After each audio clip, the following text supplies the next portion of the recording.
ஆதியும் அந்தமும் இல்லாமல் எங்கும் நிறைந்திருப்பவர் பரம்பொருளான எல்லாம் வல்ல ஈசன். ஒருமுறை தாரகாசுரன் என்ற சிவபக்தன் இறைவனிடமிருந்து பெற்ற ஒரு சிவலிங்கத்தை தனது தொண்டையில் அடக்கி வைத்திருந்தான். இதனால் அவனை எவராலும் வெல்லவோ அடக்கவோ முடியாமல் போனது. அசுரனின் இந்த செயலை கண்டு அவனை அழிக்க அவதாரம் எடுத்த முருகப்பெருமான் தாரகாசுரனை யுத்தத்தில் வென்று அவன் தொண்டையை நோக்கி ஆயுதத்தை வீச அவன் தொண்டையில் மறைத்து வைத்திருந்த சிவலிங்கம் விழுந்த வேகத்தில் 5 துண்டுகளாக சிதறி பல்வேறு இடங்களில் விழ அவை ஒவ்வொன்றும் ஒரு சிவாலயமாக உருவானதாக ஐதீகம். அவை பஞ்சலிங்க கஷேத்திரங்கள் என அழைக்கப்படுகின்றன. அந்த கஷேத்திரங்களில் ஒரு சிறப்புமிக்க சிவாலயத்தை தான் இன்றைய மனம் தேடும் ஆலயம் நிகழ்ச்சியில் உளம் மகிழ தரிசிக்கப் போகின்றோம். அமராவதி ஸ்ரீ அமரலிங்கேஸ்வரர் திருக்கோயில்.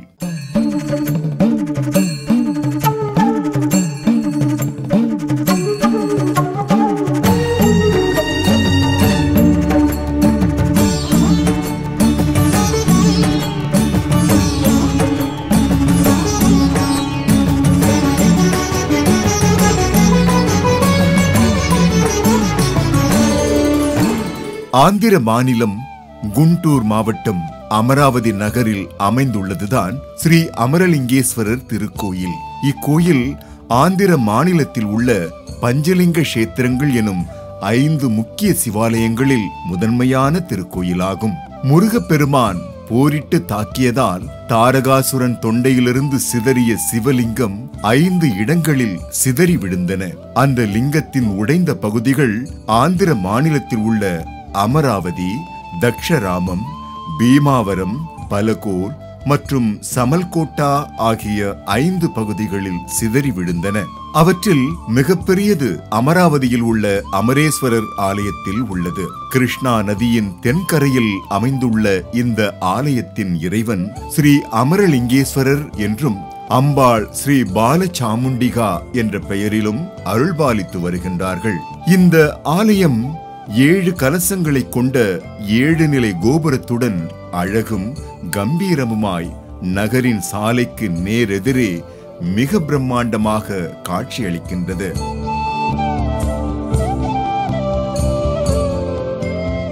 கோயில் பிரகாரங்கள் சிறியதும் பெரியதுமான சன்னதிகளால் நிறைந்திருக்கின்றன.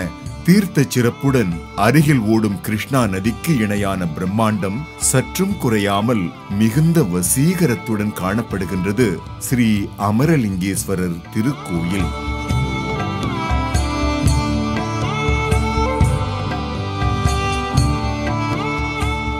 ராஜகோபுரம் கடந்து உள்ளே சென்றால் மிக நேர்த்தியாக சீரமைக்கப்பட்ட செடிகளும் மரங்களும் புல் தரைகளும் கண்களை கவர்கின்றன.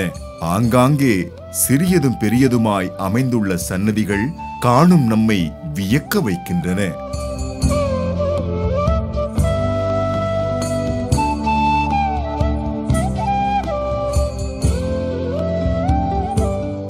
ஆலயம் அமைந்துள்ள வளாகம் பரந்து விரிந்துள்ளதால் இங்குள்ள சன்னதிகள் ஒவ்வொன்றும் நன்கு இடைவெளி விட்டும் பெரிதாகவும் அமைந்துள்ளன.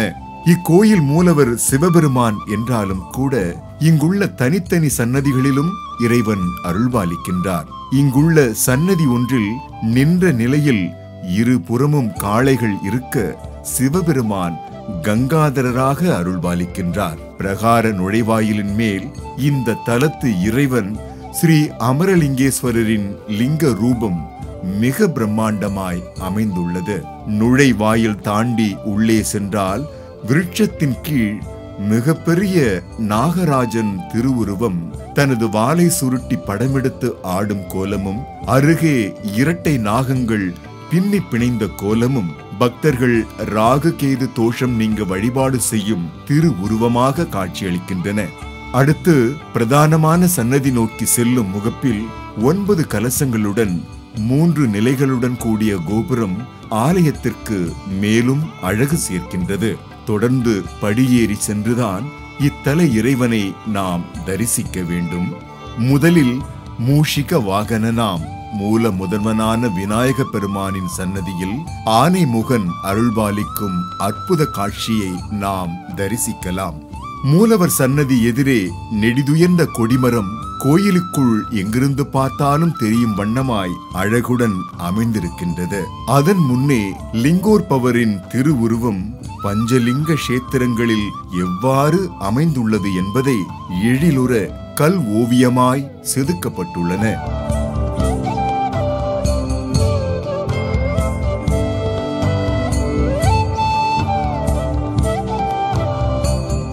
சன்னதியின் வெளிப்புறத்தில் நவீனமும் பழமையும் கலந்து அகண்டு விரிந்த பிரகாரம் பரந்து விரிந்து காணப்படுகின்றது.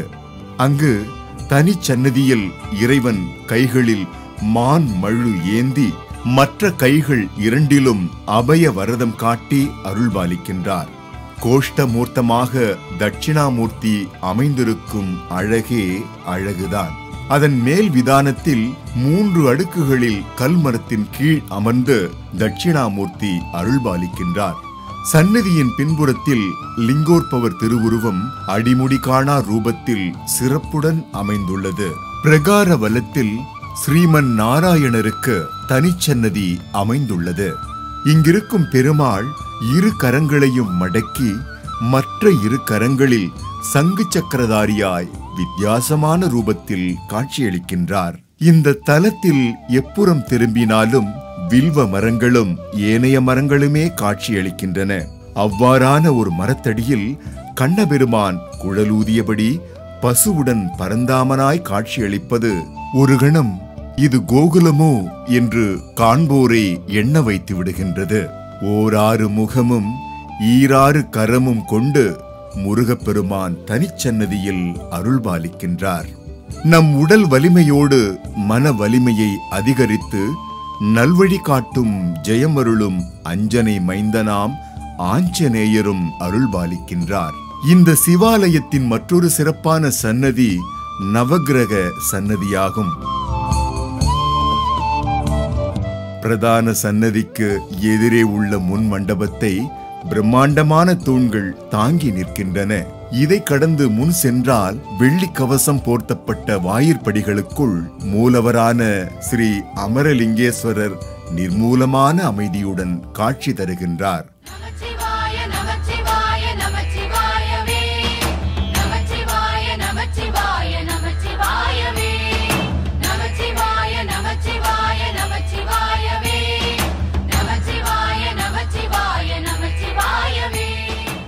இங்குள்ள லிங்க மூர்த்தம் சுமார் 15 அடி உயரம் உள்ளதால் அர்ச்சகர்கள் ஒரு நடைமேடை அமைத்து அதன் மீது நின்றே சுவாமிக்கு தினசரி அபிஷேகமும் ஆராதனைகளும் செய்விக்கின்றனர். எம்பெருமானை தரிசிக்க வரும் பக்தர்களை விஷ்ணு ஆலயங்களில் திருவடி தீட்சையைப் போல சடாரியை தலையில் வைத்து அர்ச்சகர்கள் ஆசீர்வதிக்கின்றார்கள். மூலவரான ஸ்ரீ அமரலிங்கேஸ்வரர் மூர்த்தத்தின் உச்சியில் சிவப்பு நிற கரைபோல் உள்ள வடுவை நாம் தரிசிக்கலாம். இதற்கு ஒரு புராண காரணமும் கூறப்படுகின்றது. இந்த தலத்தில் உள்ள லிங்கமூர்த்தம் வளர்ந்து கொண்டே வந்ததாம். இதை தடுக்க நினைத்த இந்திரன் லிங்கமூர்த்தத்தின் தலையில் ஒரு ஆணியை அறைந்தானாம். சிவலிங்கத்தின் மேற்பகுதியில் ஒரு ஆணி அடிக்கப்பட்டதாக கூறப்படுகிறது. ஆணி சிவலிங்கத்திற்குள் நுழைந்ததும் அதிலிருந்து ரத்தம் கசிய ஆரம்பித்ததாம். அதுதான் இப்போது காணப்படும் சிவப்பு நிற கரைக்கு காரணம் என்கிறார்கள். ஒருமுறை சிவபெருமானிடமிருந்து பல வரங்களை பெற்ற தாரகாசுரன் என்ற அசுரன் தேவர்களையும் முனிவர்களையும் வதைத்தான். அவனை அழிப்பதற்காக தேவர்கள் அனைவரும் இங்கு வந்து தங்கியிருந்து சிவபெருமானை பூஜித்தார்கள். தேவர்களுக்கு அமரர்கள் என்ற பெயரும் உண்டு. தேவர்கள் வந்து தங்கியிருந்த இடம் என்பதால் இது அமராவதி என்றும் இறைவன் அமரலிங்கேஸ்வரர் என்றும் அழைக்கப்படுகின்றார்.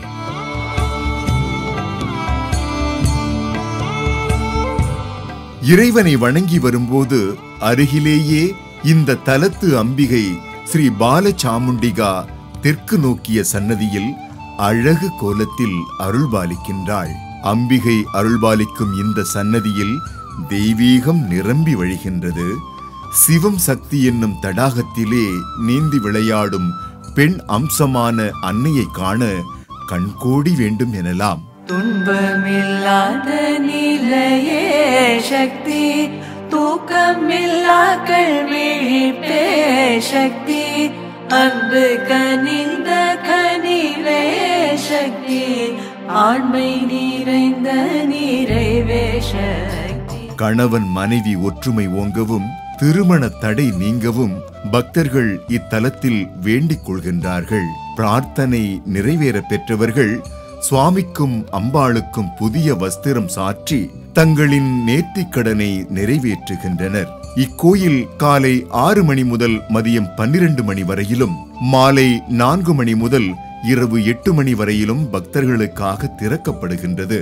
கோயிலின் முக்கிய திருவிழாக்களாக கார்த்திகை பூர்ணிமா மற்றும் மகா சிவராத்திரி விழாக்கள் ஆண்டுதோறும் விமரிசையாக கொண்டாடப்படுகின்றது. சென்னையிலிருந்து 415 கிலோமீட்டர் தொலைவில் உள்ள ஆந்திர மாநிலம் குண்டூருக்கு ரயிலில் சென்று அங்கிருந்து 35 கிலோமீட்டர் தொலைவில் அமைந்துள்ள அமராவதிபுரம் ஸ்ரீ அமரலிங்கேஸ்வரர் ஆலயத்திற்கு பேருந்தில் சென்று வரலாம். தன்னை நாடி வரும் பக்தர்களுக்கு அருள் புரியும் ஆந்திர மாநிலம் அமராவதிபுரம் அமரலிங்கேஸ்வரரையும் அங்கே உடன் அருளும் அம்பிகையையும் நாமும் ஒருமுறை தரிசனம் செய்து வாழ்வில் வளம் பல பெறுவோம். வாருங்கள்.